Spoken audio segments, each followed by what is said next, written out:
오늘 본문은 하나됨이라는 제목으로 말씀을 전하고자 합니다. 계속 알다시피 다음 주 거를 예고편으로 이제 설교를 하지 않습니까? 다음 주일은 무슨 주일일까요? 어버이 주일입니다. 그런데 총회에서는 어버이 주일이라고 하지 않고 가족 사랑 주일이라고 지칭된 게 바로 다음 주일입니다. 가족 사랑하시죠? 자, 그런데 가족이란 단어가 성경이 아니라 이제 그 네이버나 이런 데를 검색해 보면 이렇게 나옵니다. 주로 부부를 중심으로 한 친족 관계에 있는 사람들의 집단 또는 구성원이라고 정의를 하고 있거든요. 그런데 이 가족이란 단어를 한자로 살펴보면요, 집 가자에 결의족 아니면 무리족이란 그 의미가 담겨져 있습니다. 이 말인즉슨 가족은 한 사람이 될 수 있을까요? 안 될까요? 무리를 이루어야 되기 때문에 한 사람은 절대 가족이라는 단어를 쓸 수가 사실 없는 의미를 가지고 있다는 것이죠. 하나됨이라는 것은 가족과 마찬가지로 둘 이상이 모여가지고 하나로 되어져야 되는 것이 하나됨입니다. 그런데 이 하나 되는 것이 마치 물방울처럼 한 방울 떨어뜨리고 두 방울 떨어뜨리고 세 방울 떨어뜨려도 하나 되는 것이 쉬우면 얼마나 은혜가 넘칠까요? 그죠? 그런데 이 하나 되는 게 마치 물과 기름을 섞는 것처럼 아무리 섞으려고 해도 잘 안 되지 않습니까? 가족이 남자와 여자가 만나가지고 결혼을 한 거지 않습니까? 근데 우리는 흔히 남자와 여자를 어떻게 비유를 하냐면 화성에서 온 남자, 금성에서 온 여자로 알고 있습니다. 서로 다른 이종족들이 만나서 결혼을 한 겁니다. 이해가 될까요? 안 될까요? 이해가 되지 않습니다. 그냥 그러려니 하고 살아야 되는 그것이 가족입니다. 그것이 하나 되기 위해서 내 마음도 편하고 아내 마음도 편하고 자식들의 마음 가운데 평안이 넘치는 그것이 복된 가정이 될 수도 있는 것이죠. 제가 이 이야기를 왜 하냐면요, 그만큼 하나 되는 것이 어렵다라는 것을 강조하기 위해서 그렇습니다. 지금 이 자리에 생각보다 많은 성도님들이 앉아 계시거든요. 그리고 아까 청년부에서 찬양 인도할 때 맨 마지막 곡에 저는 오늘 설교보다 더 큰 은혜를 받았습니다. 그렇죠? 고개를 끄덕끄덕 거리시는 분들도 계신데 제목이 뭐였죠? 행복한 가정. 제가 아까 그 청년부의 찬양 인도를 들으면서 저 곡은 우리 집 가훈은 아니고 진짜 우리 집 주제가였으면 좋겠다라는 생각이 드는 그런 곡이었거든요. 그와 마찬가지로 이 행복한 가정을 이루기 위해서 지금 이 자리에 안 계시고 가정을 이루기 위해서 가족이 되기 위해서 이미 하나 되기 위해서 나가신 분들도 상당히 많이 계신 걸로 알고 있습니다. 그죠?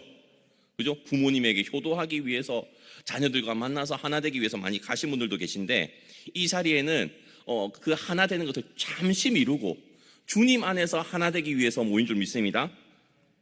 자, 교회도 우리가 흔히 공동체라고는 하지만 때로는 가족과 같은 교회를 꿈꾸기도 합니다. 그죠? 그래서 교회 안에는 보통 남자나 여자를 뭐로 부르죠? 형제, 자매라고 부릅니다. 형제는 보통 가족끼리 쓰이는 단어죠. 자매도 마찬가지로 가족끼리 쓰이는 단어가 자매라는 단어입니다. 그리고 초대교회 때 생각해보면요, 교회 안에는 여러 가지 구성원들이 모여 있었다는 거 아십니까? 일단은 예루살렘 교회를 생각해보면 이 예루살렘 교회는 히브리파 유대인들이 있었고 또 어떤 유대인들이 있었죠? 헬라파 유대인들이 있었습니다.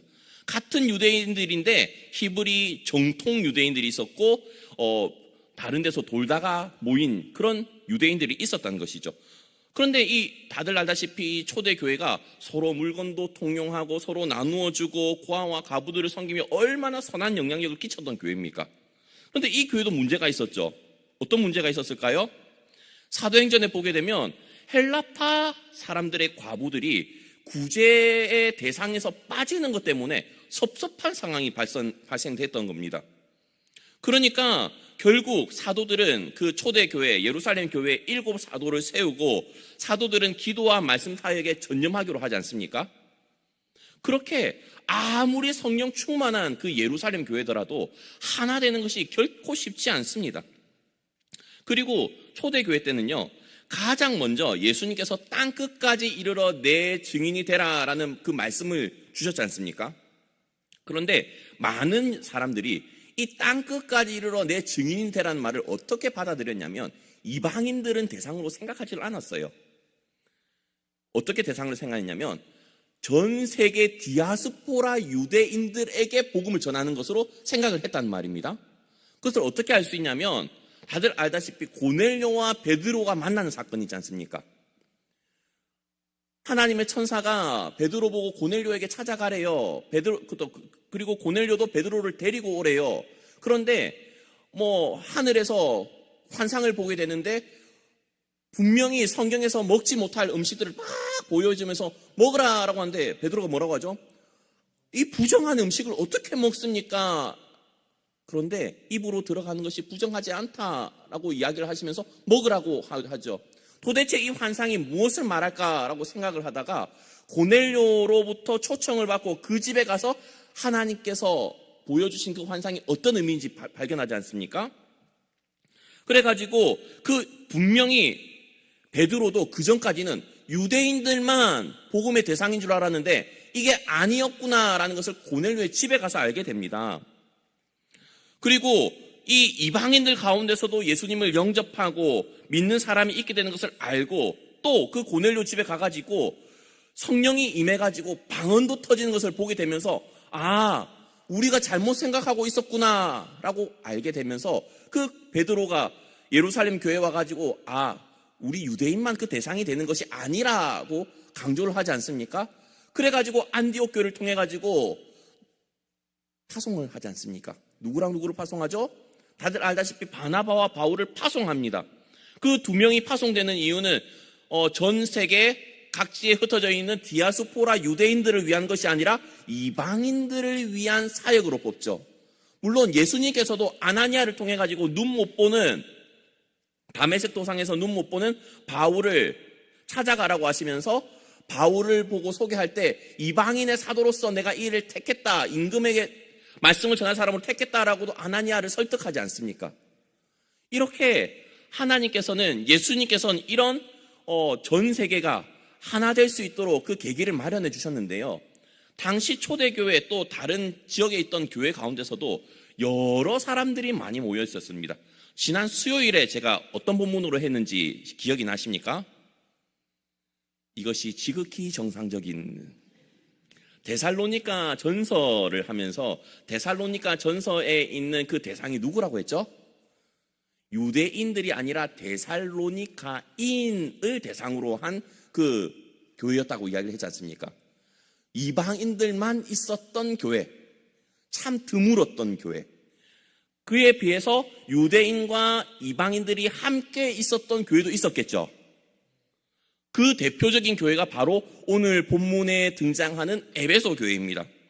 에베소 교회에 대해서는 오늘 오전에 담임 목사님께서 에베소 교회 그리고 에베소 지역을 설명하면서 무슨 신전이 있었다고 이야기를 하셨었는지 기억나십니까?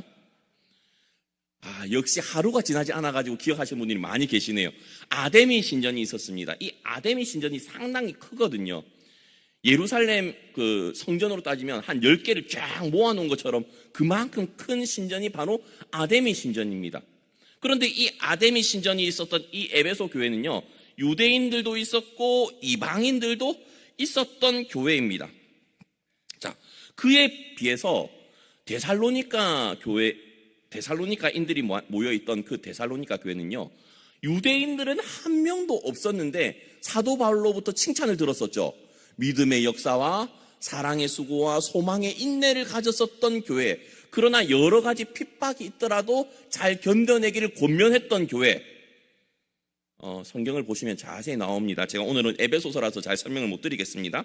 그에 비해서 고민이 많았던 교회가, 제일 고민이 되었던 교회가 바로 고린도 교회였고요. 그리고 에베소 교회도 근심이 있었습니다. 그렇다면 이 오늘 본문에 있는 이 에베소 교회는 어떤 문제가 있었을지 아십니까? 친절하게 설명을 해드리겠습니다. 바로 오늘 본문 앞에 보면요, 할례 문제가 있는 것을 알 수 있습니다. 유대인들은 할례를 받지 않았던 이방인들이 한 가족이 되기 위해서는 어떻게 해야 된다고 이야기를 했을까요? 할례를 받아야 된다.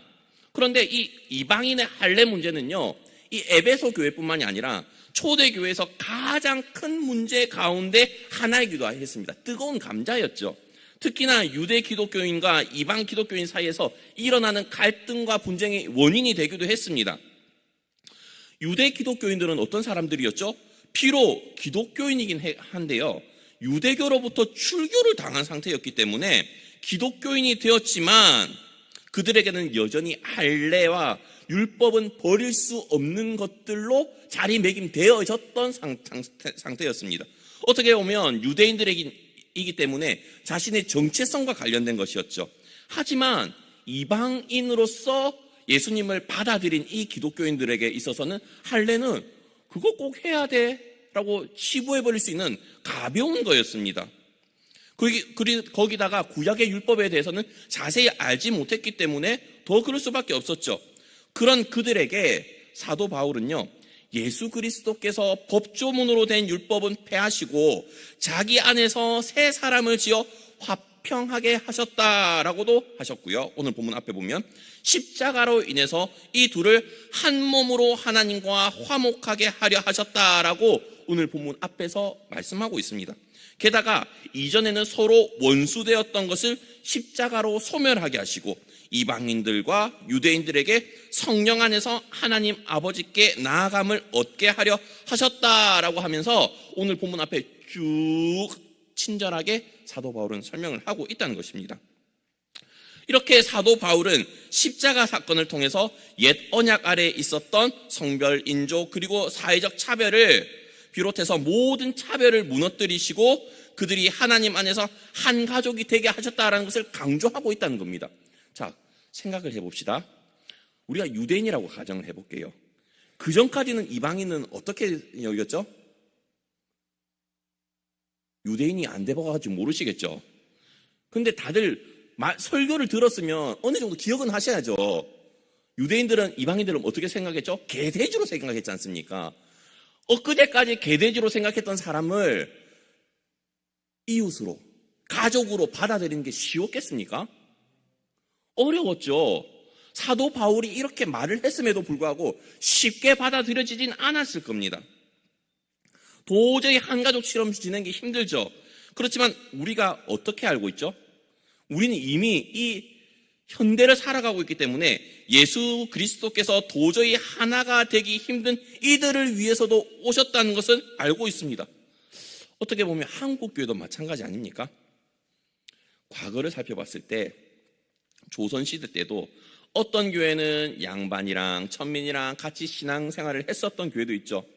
그죠? 예전에 예화로 했던 조덕삼 장로님과 이자익 목사님 이야기 다들 기억이 나시나요?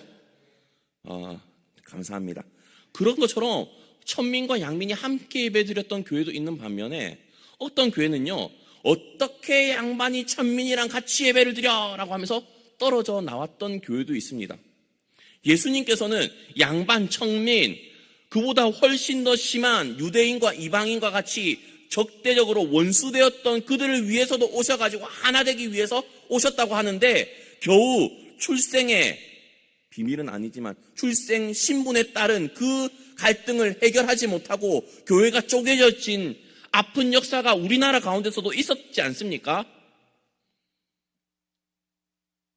그때도 성경 말씀은 지금이나 동일하게 선포되었습니다. 교회마다. 그죠? 어떤 교회라고 그 말씀이 선포되지 않았던 게 아니고요. 예수님께서는 이방인과 유대인 구분하지 않고 하나 되기 위해서 오셨다는 것을 쪼개진 교회나 쪼개지지 않고 하나가 됐던 교회나 통일하게 선포되었다고요. 그런데 왜 다르죠, 교회들은? 왜 반응은 어떤 교회는 하나 될 수 있었고 어떤 교회는 쪼개질 수밖에 없냐고요. 우리는 어떻습니까? 서로 다른 사람들이 모여 살고 있습니다. 특히나 우리 거제는 경상도 사람도 많고 전라도 사람도 많고 다 동서의 갈등을 가질 수 있는 그 충분한 여지가 있는 교회입니다. 그런데 참 재밌는 게 뭔지 아십니까? 저는 우리 교회에 이제 1년이 넘고 이제 2년째 있는데요. 경상도, 전라도 갈등을 한 번도 본 적이 없습니다. 다른 갈등은 있는지 모르겠지만 말입니다. 그렇지 않습니까? 아니, 세상에서는 경상도, 전라도 그 갈등이 너무나도 심한데 교회 내에서는, 우리 교회 내에서는 그런 갈등이 없다고요. 얼마나 은혜가 넘칩니까? 그런데 그런 갈등이 없는 만큼 다른 갈등도 없으면 안 될까요? 그죠? 아멘 해주셔서 정말 감사합니다. 안 나오면 어떻게 해야 되는 갈등 생각했는데요. 왜냐면요, 예수님은 이렇듯 다른 사람들이 하나 되기 하기 위해서 오셨습니다. 그럼 어떻게 오셨을까요? 예수님은 친히 하나가 되기 위해서 모퉁이 돌이 되셨습니다. 자, 한번 따라 읽어볼까요? 시작.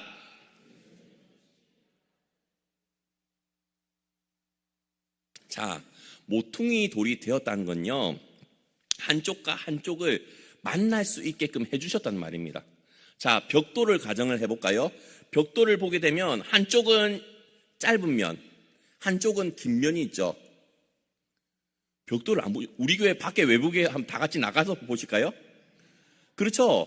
짧은 면이 있고 긴 면이 있고, 그리고 위아래로는 통으로 면으로 짝짝짝짝 쌓아가고 이렇게 붙어 나가지 않습니까? 그렇게 하나가 되기 위해서 오셨습니다. 서로 이어져 가야 되고요. 이어져 가는 만큼 위아래도 겹쳐져 가면서 건물이 되어 가야 됩니다. 근데 그 기준이 되는 게 뭐라고요? 건물을 지으려면 그 모퉁이 돌이 기준이 되어야 된다고요. 그를 위해서 오셨는데 우리는 다들 어떻게 생각을 하죠? 모퉁이 돌 없이 내가 기준! 하려고 하진 않습니까? 예수님이 기준이라니까요. 왜냐면요, 예수님은 정말로 어울릴 수 없는 저희들을 하나 되기 위해서 친히 모퉁이 돌이 되셨다고요. 서로 다른 사람들이 만나기 위해서는요, 예수님을 통하지 않고는 만날 수가 없습니다. 그것을 많이 생각을 해주셨으면 좋겠고요. 두 번째로는요, 서로 다른 부분이 모여서 하나가 됩니다. 직장 가운데서도 마찬가지지만 서로 다른 사람들이 만나서 직장을 다닙니다. 그 가운데서는 의견 충돌도 하고요, 때로는 성과를 내기도 하고요, 때로는 다투기도 하고요, 그렇듯 언제 싸웠냐 이런 뜻이 화해하기도 합니다. 가정 내에서도 다를까요? 서로 다른 사람들이 만나서 결혼도 합니다. 그죠? 자녀도 낳습니다. 분명히 내 자식인 것 같긴 한데 나랑 다릅니다. 아내라도 다릅니다. 또 다른 인격체인 것 같습니다. 그런 사람이 저희 집에 5명이 있습니다. 분명히 다른데 제가 봤을 때는 저랑 닮은 것 같은데 제 성격은 안 닮은 것 같거든요. 근데 다른 분들은 다 이럽니다. 목사님 닮았어요 라고 합니다. 그렇지 않습니까? 미치고 팔짝 뛰겠습니다. 서로 다른 사람들이 모여있지만 뭐라고 하죠? 한 가족, 한 가정이라고 합니다. 가정은 안 싸우나요? 많이 싸웁니다. 저희 막내가요, 중고등부 때도 예화를 했지만 지난 수요일에도 했던 것 같긴 한데요, 저희 집에, 제가 집에 가면 저를 제일 반겨준다고 했지 않습니까? 근데 그 반겨주는 의미도요, 지가 인정받고 싶어서 한다고요. 아빠가 오니까 하이가 와서 인사를 하지, 그러면서 하는 말이 하이밖에 없지, 하이밖에 없다고 해줘야지, 그렇게 말을 한다는 겁니다. 왜 이러나? 다른 애들은 이러지 않는데 얘만 유독실이 그렇게 하거든요. 저는 속마음은 첫째도 둘째도 서로가 와가지고 해주길 바라는데 첫째 둘째는 죽었다 깨나도 안 옵니다. 제 손에 뭔가 두 개가, 양손 2개 무겁게 들려져 있으면 그제서야 뭔가 있나 싶어가지고 고개 삐끗 내밀고 달려오기 시작합니다. 두 손이 가볍죠? 안 옵니다. 그런 게 한편으로는 아쉽게도 가정입니다. 성도님들의 가정은 다른가요? 서로 다르지 않습니까? 그런데 가정으로 묶여져 있다는 것만으로도 한편으로는 뿌듯하고 한편으로는 보람차기도 하고 때로는 든든하기도 하지 않습니까? 하나이기 때문에 그렇습니다. 또 세 번째로는요, 하나이기 때문에 모든 것을 같이 누려야 됩니다. 아픔도 함께 해야 되죠. 그런데 아픔만 함께 해야 됩니까? 기쁨도 같이 해야 되고요. 때로는 서로가 서로를 화나게 하기도 하고, 때로는 서로가 서로를 웃음 짓게 하기도 하고, 때로는 눈물바다가 되기도 하는 것이 가정 아니겠습니까? 분명 나랑 다른 사람인데 가족이기 때문에 한 명이 아프면요, 다른 가족들까지 영향을 받을 수밖에 없습니다. 한 사람이 잘하고 칭찬받으면 마치 이 칭찬은 제가 받은 것처럼 기쁩니다. 우리 아들이 한자 시험을 쳐가지고 자격증을 땄다고 가정을 해보면요, 저는 한문을 못했는데 어디서 이런 아들이 나와가지고 한자 자격증을 땄는지 기특하기도 하고 저 대신 이루어준 것에 감사하기도 합니다. 우리는 어떻습니까? 우리는 옥포 제일교회의 공동체 일원으로 하나님이 불러주셨고, 또 이렇게 모여서 한 가족처럼 지내게끔 주님이 모퉁이돌이 되어주셨습니다. 어떻게 보면 잘 지내고 있는 것처럼 보이는데요, 누군가의 슬픔이 나의 슬픔이 되나요? 누군가의 기쁨이 나의 기쁨이 되나요? 사촌이 땅을 사면 배가 아픈데 같은 성도님들이 잘 되면 왜 나는 안 되지라고 하면서 오히려 질투가 생기지는 않습니까? 그런데요, 한 가족이라면 진짜 기뻐해 줄 수 있어야 됩니다. 웃어줘야 될 때는 함께 웃어줘야 되고요, 슬퍼해줘야 될 때는 정말로 함께 슬퍼해 줄 수 있어야 됩니다. 그것이 가족이 함께 누려야 되는 것입니다. 원수였던 이방인과 유대인들이 초대교회에서 큰 갈등을 겪으면서도 하나 되길 몸부림쳤다고 가정을 한다면 우리도 마찬가지로 그보다 더 노력을 해야 되지 않을까요? 어떻게 보면 유대인과 이방인들은 더 많이 노력했겠죠. 교넌지간과 같은 그런 사람들이었는데 교회 내에서 하나 되기 위해서 그렇게 사도 바울이 권면했고 그 권면했던 말씀대로 순종하기로 나아갔다면 얼마나 몸부림치셨을지 아마 진짜 철야 많이 했을 것 같습니다. 왜 나는 용서가 안 되나요? 왜 나는 이들이 사랑하지 않나요? 사랑 안 되나요? 몸부림치지 않았을까요? 건물이 한 군데 구멍이 나거나 균열이 나면 어떻게 됩니까? 그 건물은 누수가 됩니다. 내가 있는 쪽은 구멍이 없으니 아무 문제 없어 할 수 있습니까? 내가 아무리 잘해도 다른 쪽에 균열이 있으면 다 함께 피해를 볼 수밖에 없는 것 아니겠습니까? 그렇기 때문에 예수님께서도요, 연약한 지체들을 잘 돌봐주길 원하시는 겁니다. 그런데 우리는 어떻게 생각하죠? 나만 아니면 돼 라고 생각을 하지 않습니까? 갈수록 개인주의가 심각해져 가고 이기주의적인 사고방식이 팽배해져 가는 이 사회 가운데 나만 손해보기 싫어하고 다른 사람들에게 피해만 주지 않으면 되지 않나 라고 생각한다는 것은 결코 기독교인이 가져서는 안 될 것입니다. 다른 사람들의 약점을 보완해 줄 수 있어야 되고, 또 나의 약점은 누군가가 보완해 줄 수 있는 아름다운 공동체, 그런 가정을 꿈꾸지 않습니까? 그래야 진정 하나됨을 이루어져 가는 가정이 될 것이고 교회가 될 줄 믿습니다. 이를 위해서 사도 바울은 에베소 교회에 이런 편지를 보낸 것이고, 지금 이 시대를 살아가고 있는 우리에게도 동일한 메시지를 전하고 있는 것입니다. 네 번째는요, 성령 안에서 그리고 그리스도 안에서 함께 지어져 가야 된다는 것입니다. 성령님이 빠지고 예수님이 빠지면요, 그것은 아무 의미가 없는 것입니다. 교회도요, 예수님이 빠진 교회가 의미가 있을까요? 십자가가 빠진 교회가 그게 교회일까요? 부활의 소망이 없는 교회가 교회일까요? 그냥 모임입니다. 교회라고 부를 수 없을 겁니다. 그렇기 때문에 내가 기준이 되면 안 되는 것이고요, 성령 안에서 하나됨을 꿈꿔야 될 것입니다. 그리스도 안에서 하나됨을 꿈꿔야 될 것입니다.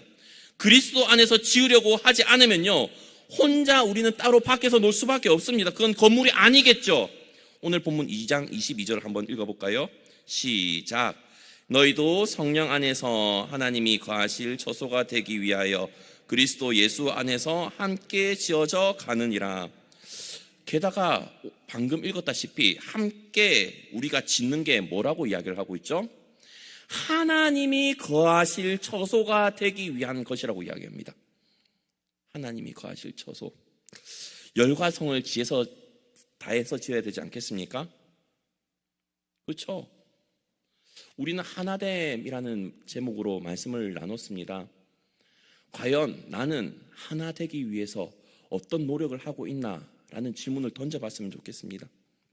그리고 이 하나 되기 위해서는 우리는 무엇을 해야 될까라는 것을 4가지로 나누어 보았습니다. 첫 번째는요, 예수님은 친히 하나가 되기 위해서 모퉁이 돌이 되셨다는 것이고요. 두 번째는 서로 다른 부분이 모여서 하나가 되어 간다는 것이고요. 세 번째는 하나이기 때문에 모든 것을 같이 누려야 된다는 것이고요. 마지막으로는요, 성령 안에서 그리스도 안에서 지어져 가야 된다는 것입니다.